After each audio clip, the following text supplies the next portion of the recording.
বহুত টেষ্টি হৈছে আৰু এইটো চাওক চাটনি ৱাও চাটনিখন মানে বহুত বেছি বেলেগ টেষ্ট আহিছে আজিৰ ভিডিঅ'টোৰ জৰিয়তে আপোনালোকক মই বইল মাছৰ লগত বাঁহগাজ দি কেনেকৈ বনাই তাকে দেখুৱাও বুলি ভাবিছোঁ বহুত বেছি টেষ্টি হয় আৰু লগতে মই আজি বনাম নহৰু চাটনি আপোনালোকে বাৰু নহৰু চাটনি খাই পাইছেনে হেল্ল' এভৰিৱান দেখিছেই নহয় গৰমৰ বতৰ আৰু ৰ'দ পুৰা ঘামি জামি অৱস্থা নাই আৰু এই গৰমৰ বতৰত এতিয়া ভাবিছোঁ তেল দিয়া বস্তু একোৱে নাখাওঁ দেই একদম দেখিলেই কিবা কিবি লাগি যায় মানে আৰু সেইকাৰণে আজি মই ভাবিছোঁ আপোনালোকৰ বাবে বইলৰ এটা বহুত বেছি টেষ্টি ৰেচিপি লৈ আহিছোঁ আৰু আজি মই আপোনালোকৰ বাবে লৈ আহিছোঁ বইল মাছ আৰু লগত দিম মই বাঁহগাজ বইল মাছ আৰু বাঁহগাজ ভাবি চাওকচোন কিমান বেছি টেষ্টি হ'ব যিসকলে বইল মাছ খাইছে বা যিসকলে বনাইছে তেওঁলোকেতো জানেই বইল মাছৰ টেষ্টটো কেনেকুৱা মজা বলক এতিয়া বনাওঁ জল্দিকে আৰু দেৰি নকৰোঁ ঘামি জামি অৱস্থা বেয়া হৈ গৈছে এতিয়াই গতিকে বলক বনাওঁগৈ আৰু প্ৰথমে আমাক লাগিব বইল মাছৰ বাবে 2টা বিলাহী 2টা পিঁয়াজ জলকীয়া আৰু লগতে আদা নহৰু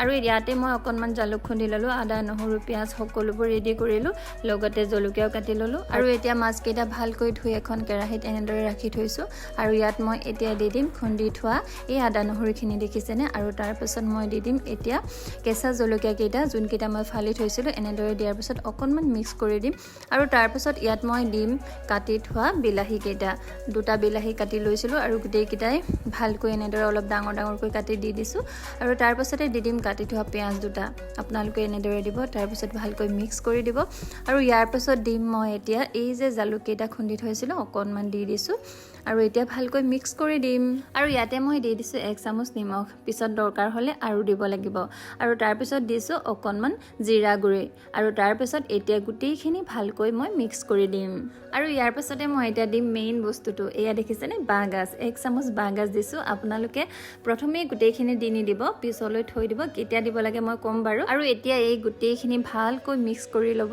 আৰু মিক্স কৰি লোৱাৰ পাছত আপোনালোকে গেছটো অন কৰি দিব গেছটো অন কৰি আপোনালোকে এতিয়া ইয়াত পানী দি দিব আৰু পানী আপোনালোকে নিজৰ জোখত দিব পাৰে আপোনালোকে যদি বেছিকৈ বনায় তেতিয়া বেছিকৈ পানী দিব আৰু কমকৈ বনালে কমকৈ দিব মই দিছোঁ ডাঙৰ কাপেৰে 1 কাপ আৰু প্ৰয়োজন হ'লে দিম বাৰু আৰু তাৰপিছত এয়া দেখিছেনে এতিয়া মই ইয়াত দি দিম নিমখটো মই প্ৰথমতে 1 চামুচ দিছিলোঁ আৰু এতিয়া আৰু অকণমান দি দিছোঁ আৰু এনেদৰে ঢাকি এতিয়া মই 25 মিনিটমান উতলিব দিম আৰু এফালে মাছ সিজি থাকোঁতে মই বনাম এতিয়া নহৰু চাটনি আৰু তাৰ বাবে মই 2টা নহৰু এনেদৰে গুচাই মেলি ভালকৈ এইদৰে ভাজি লৈছোঁ আৰু কিমান দেৰি ভাজিব লাগিব মই আপোনালোকক দেখাই আছোঁ চাই থাকক আপোনালোকে 2টা নহৰু ল'ব পাৰে বা বেছিকৈ ল'ব পাৰে মই 2টা লৈছোঁ আৰু আপোনালোকে এইখিনি কেতিয়ালৈকে ভাজিব এয়া দেখিছেনে ইয়াৰ ৰংটো যেতিয়ালৈকে এনেকুৱা নহয় তেতিয়ালৈকে আপোনালোকে ভাজিয়ে থাকিব আৰু এনেদৰে এটা বাটিত মই এতিয়া নহৰুখিনি উলিয়াই ল'লোঁ আৰু তাৰপিছত এই টাৱাখনতে অকণমান তেল দিলোঁ আৰু এই তেলখিনিতে এতিয়া মই কি দিম আপোনালোকে চাই থাকক এয়া দেখিছেনে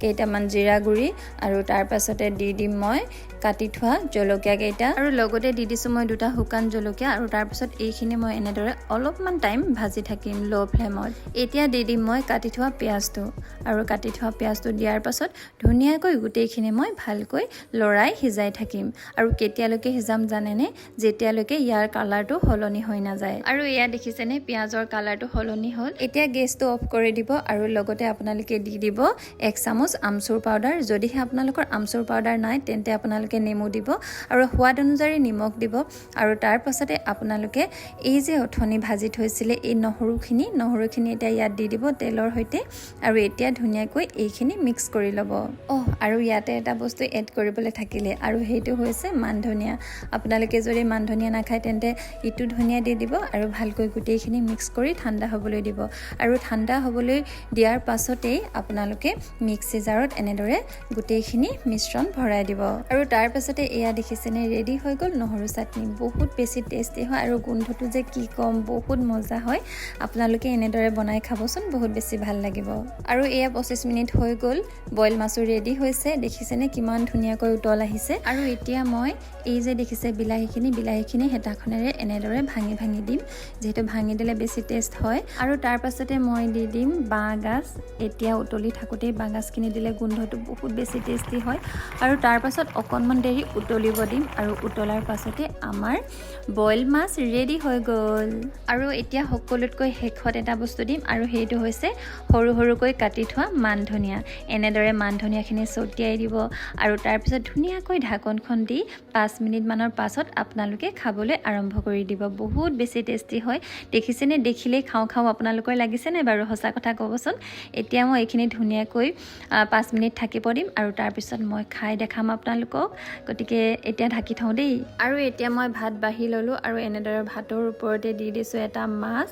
দেখিবলৈ কিমান টেষ্টি হৈছে বাৰু চাওকচোন। আৰু এতিয়া মই ধুনীয়াকৈ বাতিত বাঢ়ি ল'লোঁ মাছখিনি। আৰু এয়া দেখিছেনে মোৰ ভাত ৰেডি হৈ গ'ল। চাটনিখিনিও এতিয়া মই লৈ ল'ম আৰু তাৰপিছত এতিয়া মই ধুনীয়াকৈ আপোনালোকক খাই দেখাম। চাই থাকক দেই। এতিয়া মই অকণমান জোল খাই চাওঁ কেনেকুৱা হৈছে, আপোনালোককো দেখাই দিম। আপোনালোকে চাব দেই।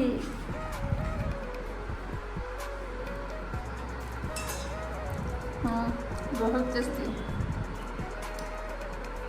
ক'বই নালাগে, বহুত টেষ্টি হৈছে। এতিয়া ভাতকেইটা খাই লওঁ। এতিয়া মই বঢ়িয়াকৈ খাই লওঁ আৰু কেনেকুৱা হৈছে আপোনালোকক দেখালৈ অকণমান। এতিয়া খাই চাওঁ দেই। জোল অকণ ঢালি লৈছোঁ।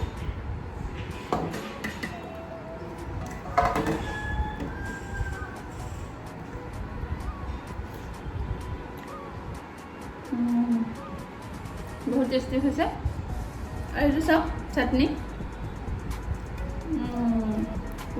চাটনিকণ মানে বহুত বেছি বেলেগ টেষ্ট আহিছে। মাছ খাই দেখাইছোঁ আপোনালোকক দেই। মাছ এয়া চাওক, বইল মাছ। বহুত টেষ্টি, বহুত।